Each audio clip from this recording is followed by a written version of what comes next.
Because this is not really about whether Kendrick Lamar might walk onto a stage with Jay-Z on October 24th at SoFi Stadium. That is the bait.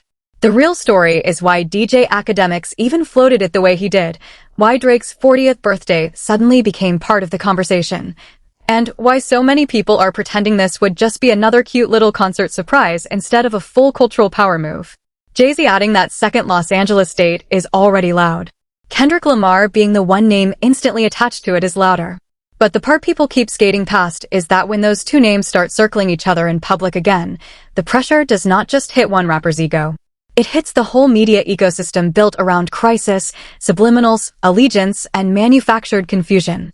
And that is why everything you have been hearing about this has been framed around the wrong question. The wrong question is, would Jay bring Kendrick out on Drake's birthday? The right question is, why does that possibility feel so believable to people who understand how rap power actually works in 2026? Personal stakes, because Drake's name gets dragged right back into the room whether he wants it or not. Cultural stakes, because Kendrick and Jay together would feel like a ceremonial transfer of authority on the biggest possible stage in Los Angeles. Systemic stakes, because once you understand what stadiums, album rumors, media amplification, and selective silence do when they line up at the same time, you realize this is bigger than one performance. And when we get to the business side of why a Jay-Z and Kendrick alignment would terrify anybody living off the Drake versus everybody content economy, it is going to click in a way that makes this whole rumor feel a lot less random. Drop your thoughts in the comments, hit like, and subscribe. Let's get into it. What matters here is timing. Jay-Z is in the middle of one of those moments that does not need cheap noise because the scale speaks for itself. 3 sold-out Yankee Stadium shows in July, a second Los Angeles date added for SoFi Stadium on October 24th, and a very deliberate sense that he is moving with intention instead of nostalgia. That is the first thing everybody needs to lock in. This is not an artist getting dragged back outside by internet demand. This is Jay moving like somebody who knows the room still changes when he enters it.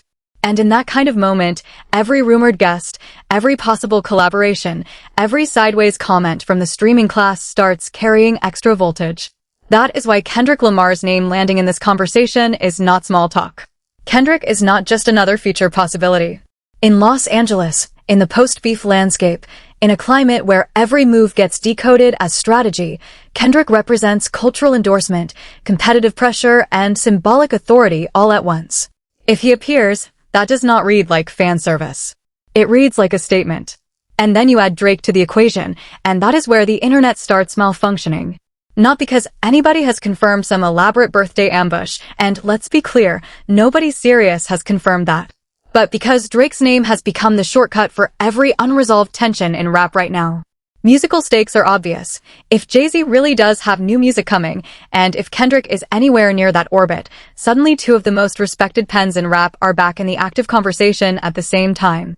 Cultural stakes are even bigger. Kendrick coming out in Los Angeles with Jay would not just be a performance, it would be a public image event, the kind people use later as a timestamp for when the air changed. Financially, stadium shows are not random victory laps. They are brand resets, catalog elevators, ticketing spectacles, and audience data machines. Reputationally, it would reinforce the idea that while one side of rap is busy streaming its feelings and policing narratives in real time, the other side is choosing moments so precisely that people feel threatened before anything even happens. So no, the tension is not just whether a song gets performed. The tension is whether this whole thing is building toward a visible reminder of who can still move the culture without begging the algorithm for permission. That is why this rumor took off so fast. It connected too many dots that already felt emotionally true to a lot of people. Jay-Z has the venue, the aura, the touring momentum, and now the extra date. Kendrick has the city, the symbolism, and the post-2024 gravity where every appearance feels bigger than an appearance. Drake has the birthday, the lingering shadow of the beef, and the kind of fan base that will treat any coincidence like a federal operation. And DJ Akademiks, the stream alarmist himself, knows exactly how to toss gasoline on that combination. He does not need certainty. He just needs a believable pressure point. But here is where I need everybody to slow down for a second. The most revealing thing is not the rumor. The most revealing thing is who instantly finds the rumor plausible, who gets excited, who gets defensive, and who starts trying to minimize it before it has even had the chance to happen. Start with the cleanest public facts, because those alone are enough to explain why this story has legs. Billboard reported that after Jay-Z's sold-out three-night Yankee Stadium run, he added a second Los Angeles show at SoFi Stadium for October 24th, right after the already announced October 23rd date. The same reporting tied the whole run to the 30-year celebration of Reasonable Doubt and framed Jay's current run as an extension of a very active 2026, not some one-off legacy appearance. In other words, the second date is real, the venue is real, the scale is real, and the momentum is real. That matters, because once an artist is already operating at stadium level with multiple dates added after obvious demand, the idea of major surprise guests stops being fantasy and starts being standard operating procedure. Billboard. Then you get to the part that actually lit the fuse. Hot New Hip Hop summarized DJ Akademiks' recent stream comments by saying he pondered whether Jay-Z might bring out Kendrick Lamar in Los Angeles, specifically because one of the SoFi dates falls on Drake's 40th birthday. The same report said Akademiks also claimed he had heard a Jay-Z album exists, while stopping short of saying it was finished. Notice how important that wording is. He did not frame it as paperwork, rollout copy, or a finalized launch. He framed it the way a panic broadcaster frames something when he wants the rumor alive, but still wants escape routes if it shifts tomorrow. That is why I keep saying the story is not just what he said. The story is why he said it now. Why attach Kendrick? Why attach Drake's birthday? Why attach an album rumor? Why bundle all three unless you understand that the combination itself is what makes people tense? Hot New Hip Hop. Now let's talk about precedent, because this is where the conversation stops being theoretical. Billboard cataloged the guests Jay-Z brought out over those Yankee Stadium nights, and the list was ridiculous. Beyoncé, Rihanna, Nas, Alicia Keys, Eminem, Pharrell, Usher, Clips, Fat Joe, Jadakiss, and more. That is not just star power for the sake of star power. That is Jay demonstrating that his stage can still function like a summit meeting. So when people act shocked that fans immediately leap to Kendrick for Los Angeles, I have to laugh a little. Why would they not? When a rapper shows you he can turn one stadium date into an all-era, all-network, all-relationship flex, you do not then pretend the next city is going to be modest and quiet. Especially not Los Angeles. Especially not in a year when Kendrick's symbolic value is through the roof. Billboard. And there is another visible fact that makes this rumor feel more natural than people want to admit. Kendrick Lamar and Jay-Z are not strangers musically, and Kendrick is already woven into the broader Carter orbit through Beyoncé. Pitchfork reported back in 2013 on the official Jay-Z remix of Kendrick's Bitch, Don't Kill My Vibe, and Billboard confirmed in 2023 that Kendrick reunited with Beyoncé on the America Has a Problem remix after previously teaming with her on Freedom. So this is not some impossible bridge the internet invented overnight. The connective tissue has been sitting there for years. Different eras, different contexts, sure, but the relationship web is real. That is why the idea hits people in the chest. It is both surprising enough to feel eventful and familiar enough to feel believable. Pitchfork Billboard. And if you still think this is all just fan fiction, let me add one more piece sitting in plain sight. Billboard's coverage of Jay's current run points back to his GQ line that 2026 is all offense. That is not a small phrase. That is the kind of phrase fans stash away because it sounds like a mission statement. So if the artist himself has already framed the year as offensive, not defensive, and the live calendar keeps expanding, and album talk is buzzing, and his Los Angeles date lands on the exact birthday of the one name that guarantees maximum interpretation, what do you think people are going to do with that? Pretend none of those pieces talk to each other? Please. The internet was always going to build a narrative out of this. The only question is whether that narrative is sloppy fan hysteria or an early read on a very intentional chess move. And oh, we are not even at the part that really makes this interesting. Because here is where it gets fun, and I need the comment section to stay honest for a second. The same people who swear this means absolutely nothing are also the same people who start sweating the second Kendrick's name gets attached to any major rap institution. Isn't that funny? If it is so harmless, why the immediate essays? Why the preemptive spin? Why the emergency that wouldn't bother Drake campaign from the gambling stream faithful? Come on now. And before we get to the business mechanics of why a Jay-Z and Kendrick alignment would echo away beyond one night in Inglewood, we need to sit in the cultural evidence a little longer, because that is where the masks usually slip first.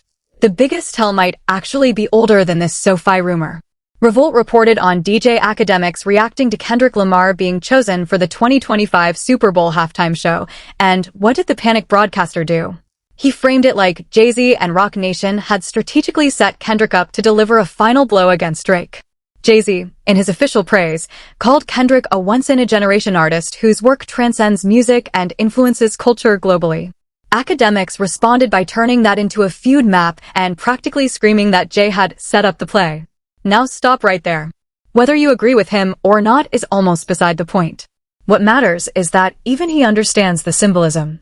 He understands that when Jay publicly backs Kendrick in a huge institutional moment, people read that as more than routine curation. So when that same voice later starts musing about Kendrick at a Jay-Z Stadium show on Drake's birthday, he is not inventing a language out of nowhere. He is following a pattern he already helped popularize. Revolt. And that is why the "it's just a concert" counter-argument does not fully survive contact with reality. Sure, on paper, it is just a concert. On paper, the Super Bowl is just a booking too. On paper, a remix is just a remix. On paper, a guest appearance is just a guest appearance. But hip-hop has never lived only on paper. It lives in what moments signal. It lives in what choices imply. It lives in who gets platformed, who gets praised, who gets framed as the future, and who suddenly looks less central without anybody even saying their name. That is the nuance I want to give before I dismantle the soft denial campaign. No, a Kendrick appearance would not automatically mean some secret anti-Drake conspiracy meeting happened in a smoky room. That part is where fanfiction can get goofy. But yes, it would absolutely function as a cultural statement whether anybody spelled it out or not, because context does half the talking in rap. Once you understand that, all the fake confusion goes away. Then you layer history on top of that. Jay-Z and Kendrick Lamar already have that greats recognize greats thread running through their public story. The "Bitch, Don't Kill My Vibe" remix was not treated like a random label exercise, it felt like a cosign. Kendrick's continued work with Beyoncé kept him adjacent to the Carter universe without forcing constant overexposure. And part of why that matters is because real alliances at the top of rap rarely move in loud, daily, needy ways. They move through carefully chosen intersections. One verse here, one performance there, one official statement at the right moment, one public blessing that tells the audience exactly how seriously to take somebody. So when people say, well, why haven't Jay and Kendrick done more if there's really something there, I say that question proves the opposite. The distance is part of the value. If they ever choose to close that distance in public again, it means the timing mattered. And let's talk about Los Angeles specifically, because too many people discuss geography in rap like it is just a pin on a map. Los Angeles is not neutral territory in this story. It is Kendrick Lamar's city, but more than that, it is the city where spectacle, legitimacy, and mythology constantly get remixed together. A Kendrick appearance there with Jay-Z would not feel like a borrowed cameo. It would feel like Jay stepping into a citywide frequency Kendrick already owns and being welcomed instead of challenged. Do you understand how strong a visual that becomes in people's minds even if all they have afterward is the memory of the moment? And while the Subliminal Princess fan base argues about whether that should count as a shot, everybody else would be processing the more obvious truth. Some artists win arguments by talking, and some win them by curating reality so cleanly that the argument becomes irrelevant. There is also the fan psychology part, and I know some people hate when we get into this, but we have to. After the Drake-Kendrick battle, audience behavior changed. People stopped consuming rap conflict like it was just about bars. They started consuming it like an unfolding power map. Who got the anthem? Who got the silence? Who got the stadium? Who got the institutional cosign? Who looked reactive? Who looked composed? That shift matters. It means a possible Jay-Kendrick convergence lands in a different emotional climate than it would have 5 years ago.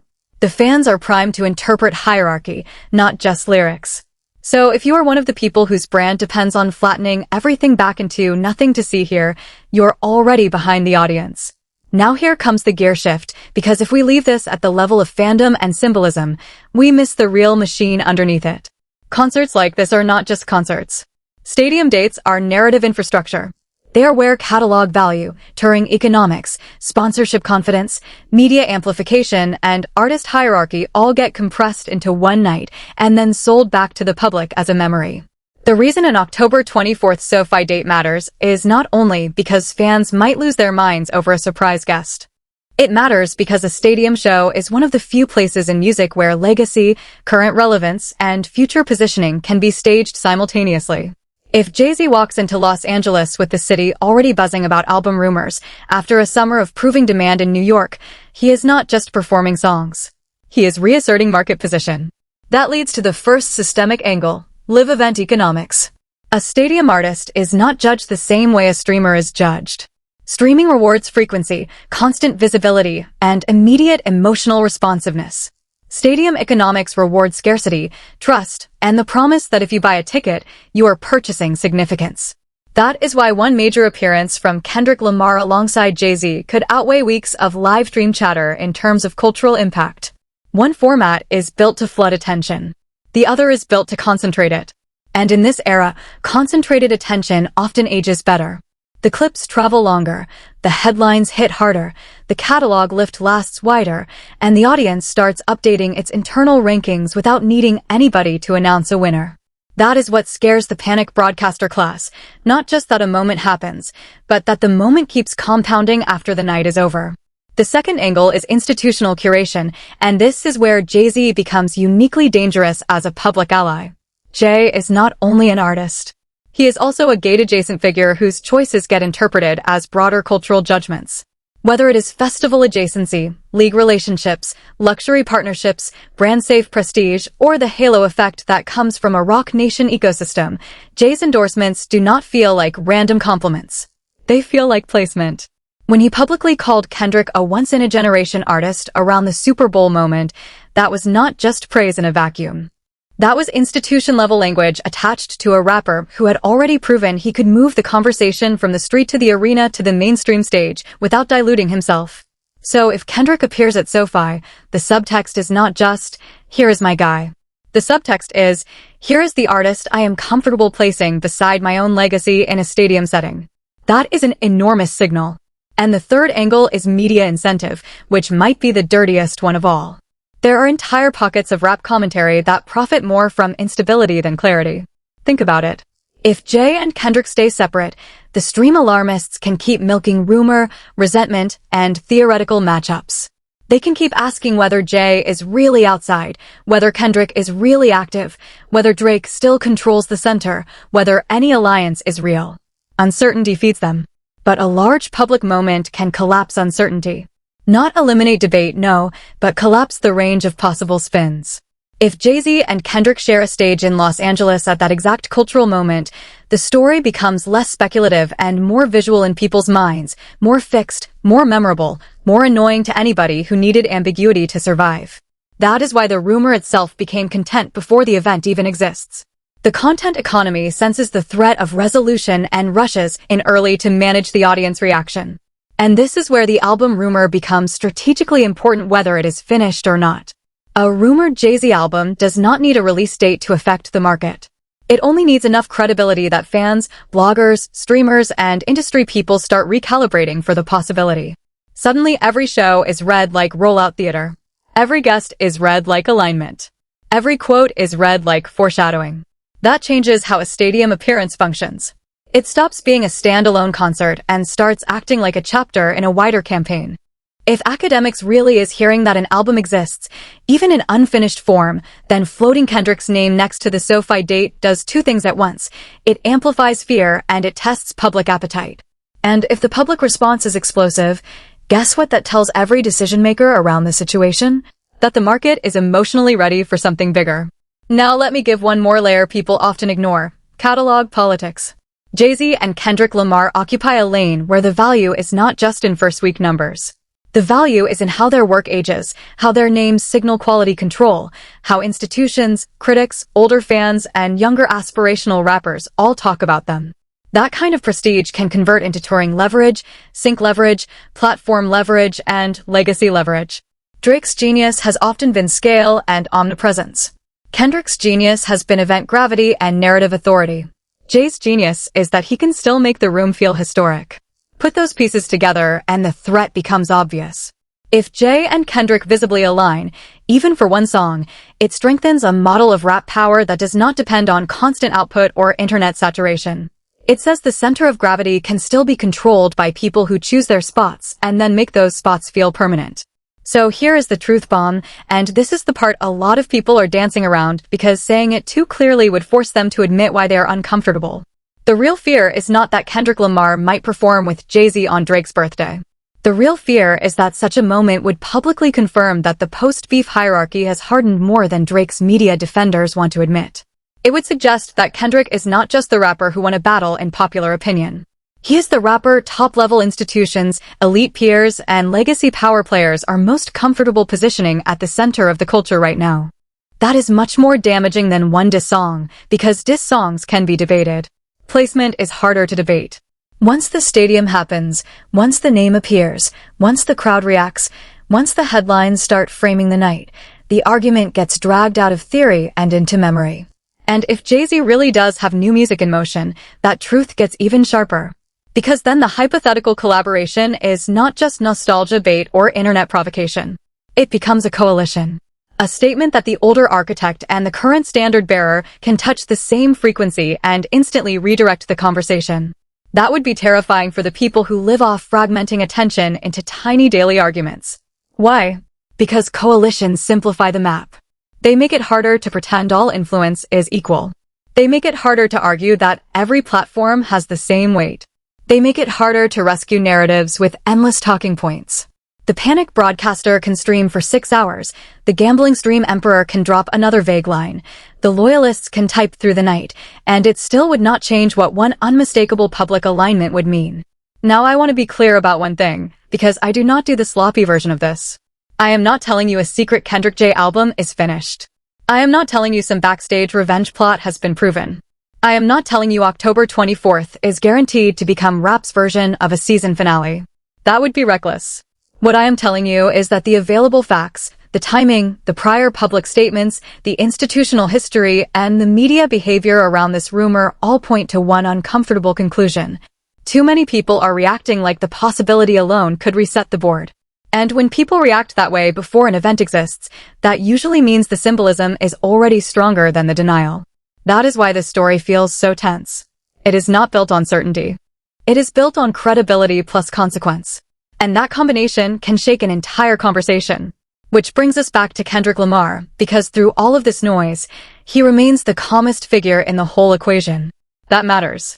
The hero of this story is not the loudest man in the room. It is the artist whose silence has become heavier than other people's content calendars. Kendrick's position stays strong precisely because he does not need to narrate it every day. If he shows up, the moment speaks. If he does not show up, people still spent weeks proving how much his possible presence mattered.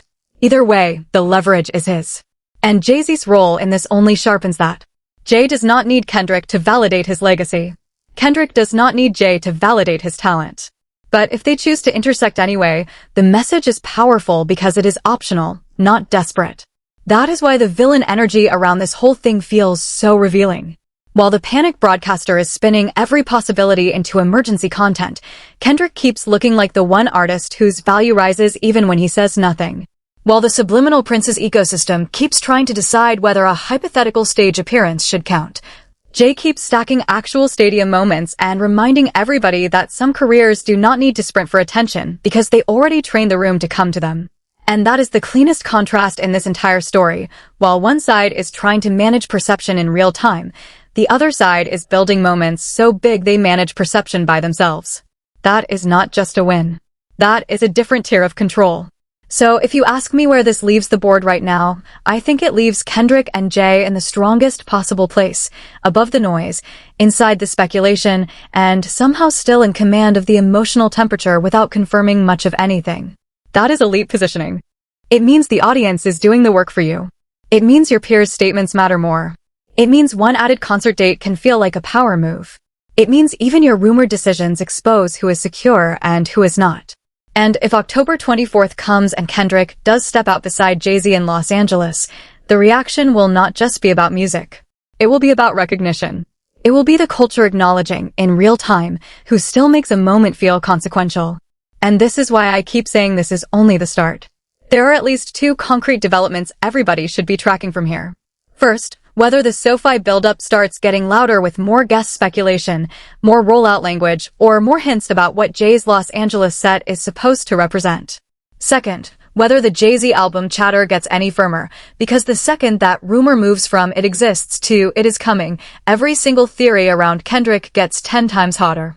And do not ignore the third hidden development either, how Drake's side, directly or indirectly, chooses to posture as these narratives keep building. Silence, subs, jokes, indifference, all of that becomes part of the story now because the board is already moving. So yes, keep your eye on SoFi. Keep your eye on the album whispers. Keep your eye on who starts minimizing this and who starts sounding weirdly emotional about a moment they claim would not matter. Because that contradiction usually tells you the truth before the event does. And if you think this conversation is intense now, wait until we get into the other angle sitting behind all of this. The one about how one carefully timed Jay-Z verse, one Kendrick appearance, and one institutional cosign can completely change who looks untouchable in rap without anybody having to say a single direct name.